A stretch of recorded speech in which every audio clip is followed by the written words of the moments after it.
All right, so we're here with Jeff Wright in the first electronically controlled deployable parachute system for the 2-liter bottle rocket project. What you got here, Jeff? It's basically an Arduino powered parachute deployment system. It looks really messy, but there's the Arduino board. Here's a 9-volt battery, some LEDs just to show what it's doing. The servo here actually turns with the program. It reads the altitude and moves the servo when it's falling.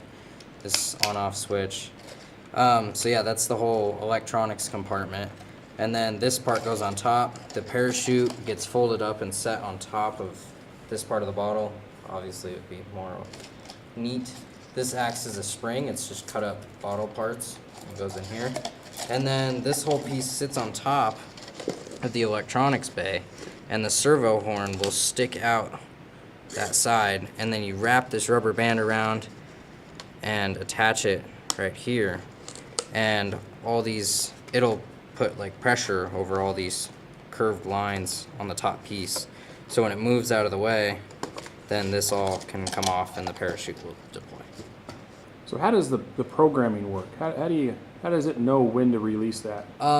It reads the pressure actually, but the pressure can be turned into the altitude, and then it reads the altitude and it sees if it's fallen 1 meter. So it actually uses the speed of gravity to determine if it's falling by checking at the speed of gravity. Yeah, and then and if it sees it fall 3 times in a row, then it will deploy. It has to check 3 times in a row because it's a very cheap sensor and it is kind of inaccurate, so I had to work around that.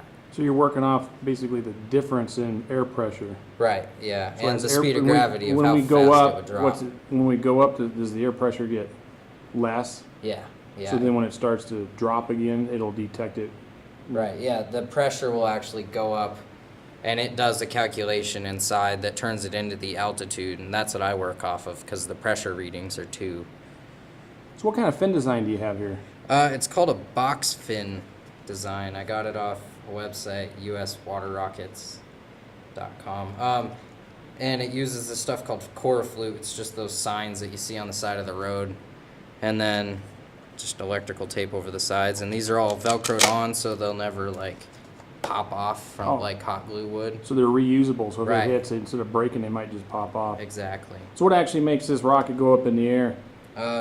Water and air pressure. The air pushing the water out So you gives it propulsion. Put some water in there. Yep. And then stick it on this launcher right here. Okay. And then you pull this string and it'll shoot off.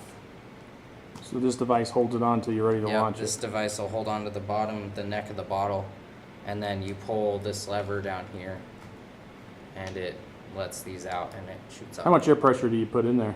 I believe it's 100 psi or 90 psi, somewhere Okay. around there. First time out and it worked? Yep, All right. thankfully.